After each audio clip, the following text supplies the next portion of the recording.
Exactly. You heard what a great experience flying on New Shepard is for our previous Astros like William Shatner and Katya Echezarreta. Now, take a look on your screen, and we want to tell you a little bit more about the flight profile. We want to go into depth on that for a second. That's right. New Shepard is a suborbital flight and a fantastic way to experience space. It's a simple parabolic flight, straight up and straight back down. Let's take a look at the graphic here on your screen. We launch from our West Texas desert at Launch Site 1, where we take off and gain speed and altitude rapidly as we climb to the Kármán line. We then have main engine cutoff, and shortly thereafter, separation, where the booster and the capsule separate and continue on their parabolic flight. During this time, the astronauts are experiencing zero-G. They get about 3 minutes of zero-G. Meanwhile, the booster is descending rapidly back down to the launch pad, the landing pad, I'm sorry. This is where the aerodynamic surfaces deploy. We have engine relight and the legs pop out, and we have a clean landing on our landing pad. Now, the capsule continues its flight, reaching apogee above the Kármán line. At that point, the astronauts get back in their seats and come back down for a easy landing that is aided by the drogue parachutes, which pull out the main parachutes that you will see here on your screen. Those will reef and create a nice soft touchdown with the assistance of our retro thrust system for that beautiful landing. That is what we can expect today on our flight. Our space nomads, they're locked in. They are so excited for this moment. They've been dreaming of crossing the Kármán line, and today is the day. And I also really like this graphic because it kind of shows you the movement of everything all at once to see New Shepard's parabolic flight.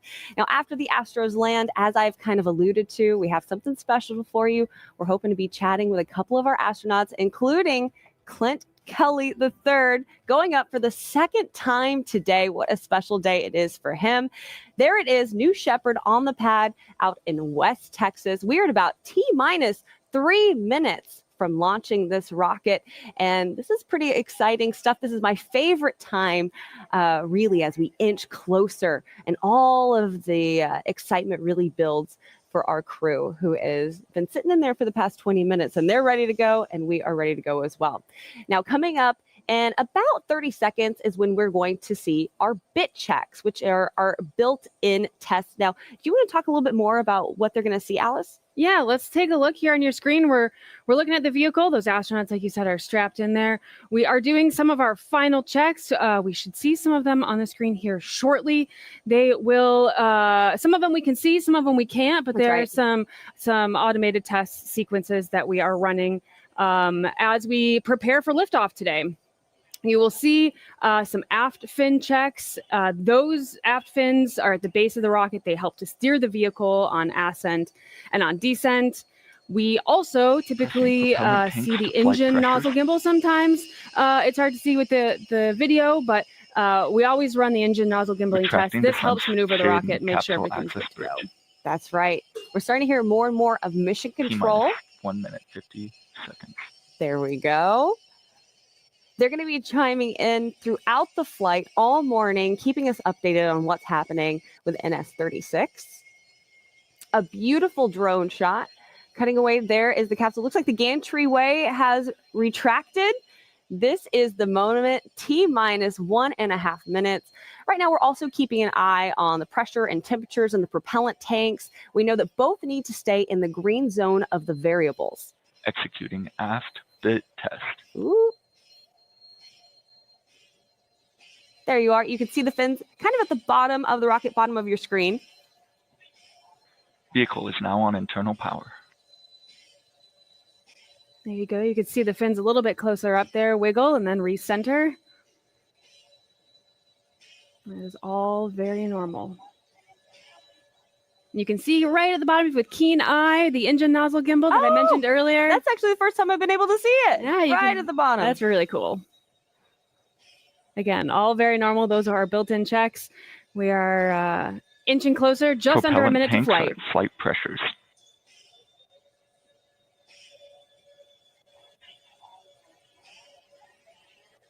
Switched on onboard helium. Thrust termination system is armed. All right, at T-minus under 30 seconds. It is time to hand this off to Mission Control and launch this rocket. T-minus 20 Godspeed, seconds. Space Nomads.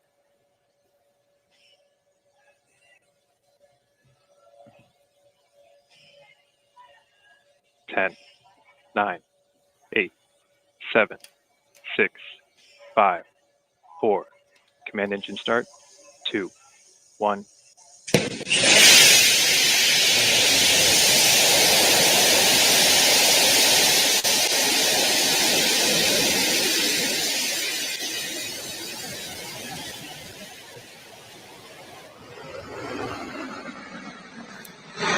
All right, New Shepard has cleared the tower. If you look on the bottom right-hand Starting side roll of your program. screen, you'll be able to follow along for the timing as NS-36 Engine heads towards chamber the Karman pressure line. looks good.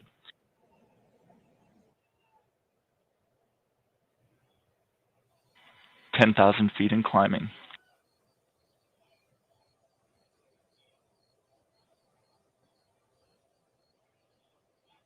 Beginning throttle down for Q limiting. A little bit of a cloudier day out in West Texas today, but you can still see Engine response Shepard. looks good.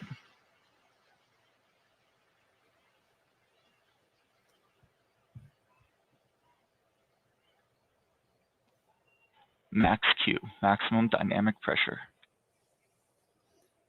On your screen there, you can see the telemetry on the left-hand Mach 1 side vehicle is bar. You supersonic. can follow the flight trajectory today. At the bottom, you can watch the speed and the altitude climb.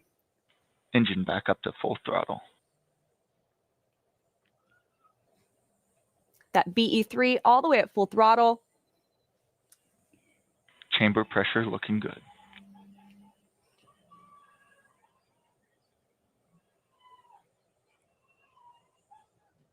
Passing 70,000 feet and climbing.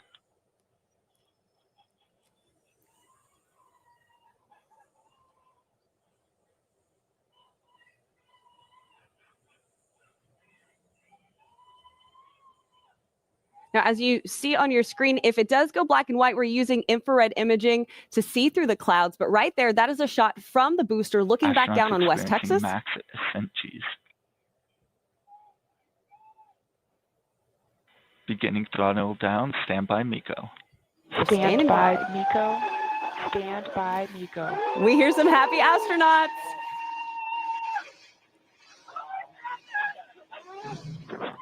MECO confirmed. And MECO is confirmed. That is main engine cutoff. Stand by separation. Standby separation.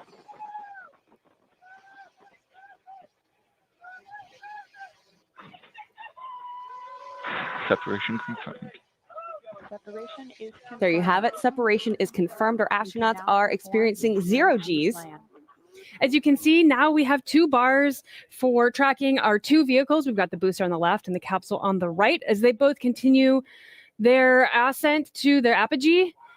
Astronauts are experiencing 0 G and doing all sorts of fun stuff up there, taking photos, Capsule body looking out the rates window. look good. Great long-range camera shot there, both the capsule and the booster. We found a break in the clouds. 3 minutes, 15 seconds into flight.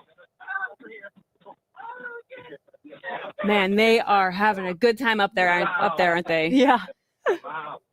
Now let's go have fun, guys. Let's go have fun, Have guys. Wow, look at that. Look at that. Wow. Crush your legs. So you don't Passing the Karman line. Yeah, As you can hear, we just passed the Karman line. Wow. Wow. You just float there like nothing's there. Wow. Okay. Oh, I'm just sorry. Oh, no problem. Wow, look at that. Look at that amazing. Looking out those big windows, amongst the biggest ever flown in space, larger than a 747 window. Try to get a couple of selfies in there.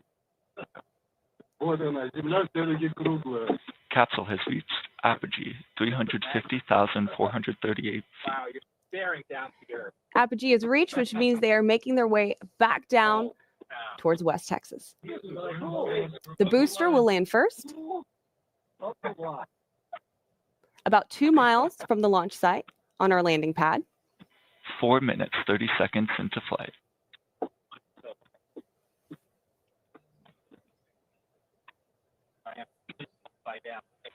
Booster descending past 330,000 feet.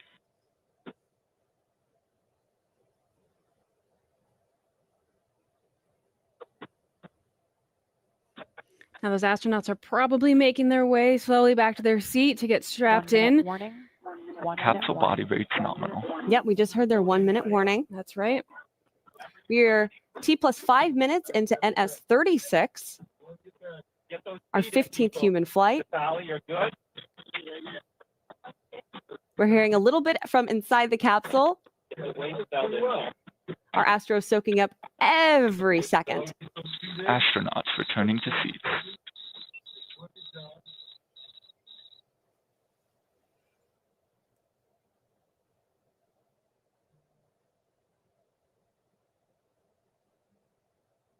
Booster descending nominal. Booster descending nominal means everything is looking good. Capsule reached atmospheric pierce point. Now, as the capsule re-enters the atmosphere, those astronauts are strapped in and being pushed into their seat with increasing Gs, which I'm Confirmed sure is an booster exciting forward fin moment deploy. as they come back down to Earth. Sounds like we have deployed our aerodynamic control surfaces on the booster, which help guide and steer it back to the landing pad autonomously.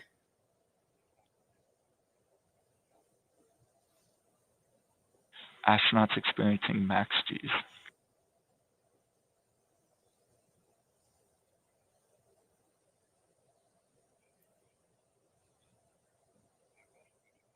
We are 6.5 minutes into NS-36.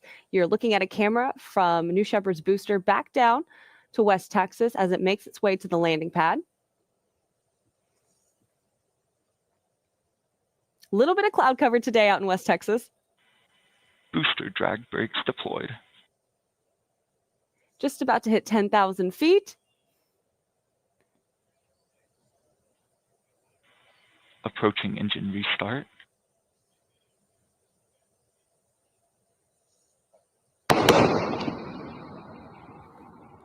There you hear the sonic boom. You see the engine relight. Engine restart confirmed. Beautiful shot. Landing legs Landing deployed. Booster descent nominal.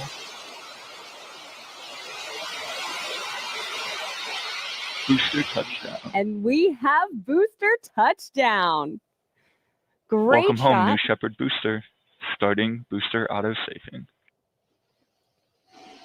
Always a sight to see. Never gets old. Always an incredible moment here. Landing that booster perfectly on our landing pad. Getting ready to auto-safe it and shortly take it back to the barn. For our viewers who might be new here, what does auto-safing mean? Oh, it just means that we're making sure that the vehicle is ready for people to get close to it and make sure that it's ready to go back to the barn and complete its maintenance before the next flight. That's true. We do have a tradition here Capsule where we descending like to take a nominally picture past with the 10,000 booster. feet. The team does after our flight. We have reacquired a picture of the capsule. There it is. Going through some clouds. Yeah, that's going to make for a fun experience Capsule for drogue astronauts. deployment confirmed. Drogues confirmed. The drogues pull out the main parachutes.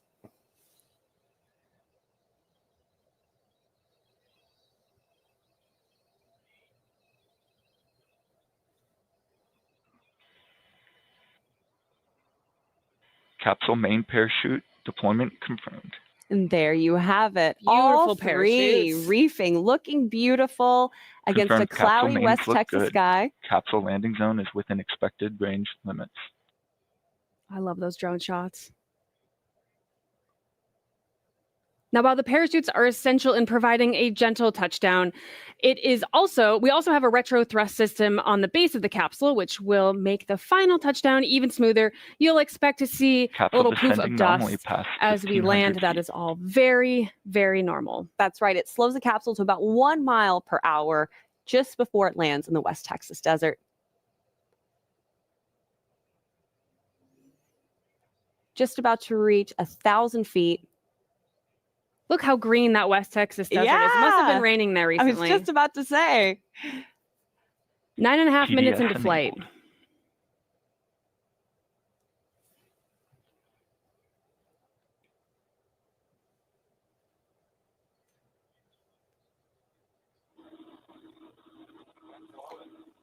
Wow. That looks like a new cover photo to me. Gosh, beautiful. So pretty. What a day to fly, too.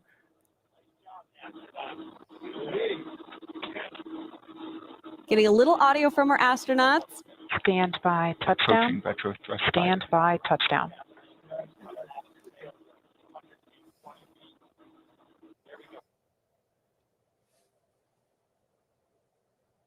Capsule touchdown. And we have touchdown. Welcome back, Space Nomads. Auto-safing start. Welcome home, NS-36. Always incredible to see a great, easy touchdown for our New Shepard crew capsule.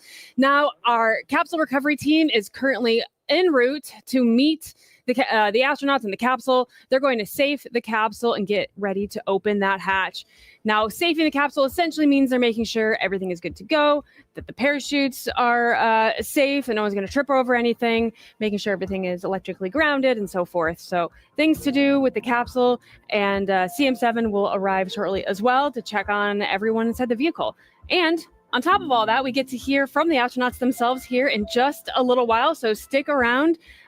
This is not the end of the show. Not at all.